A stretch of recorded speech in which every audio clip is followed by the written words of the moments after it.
Boop. Happy Tuesday. Today is Tuesday, January the 24th, 2023. Today's daily Bible readings come to us from Psalm 27, 7 through 14, Judges 7, 12 through 22, and then Philippians 2, 12 through 18. I'm going to take a look at Judges and just talk about the fact that locusts are bad news. The prophets in the Bible, especially when we read the Old Testament, they talk about locusts all the time. It's the quintessential imagery of bad times, and often they're not just an image. It's not just like a stand-in, a metaphor for something else. They're the bad time itself.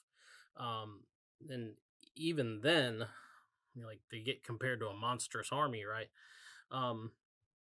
So it's not surprising to see an actual monstrous army compared to locusts, because like locusts,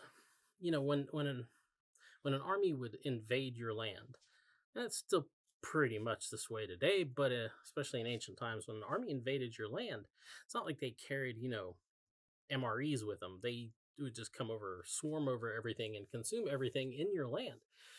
And so, yeah, it makes sense to compare them to locusts, and that's what's happening here. The Midianites and the Amalekites, the baddies, are like, as Gideon and his few hundred men are just looking down on these troops. It's like a swarm of locusts has descended upon the field.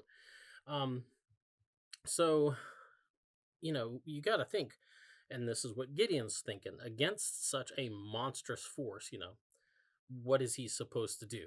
How is he going to stand against this, army of locusts? But that's what happens. It ends up being an army turned against itself.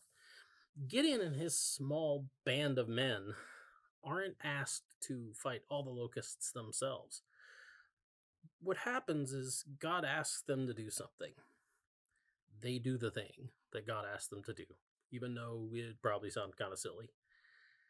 And God turns the swarm of locusts against themselves, because turns out the biggest enemy of a locust is another locust. Anyway, that's the DBR for today. Get out, enjoy the day. We'll see you tomorrow. Boop.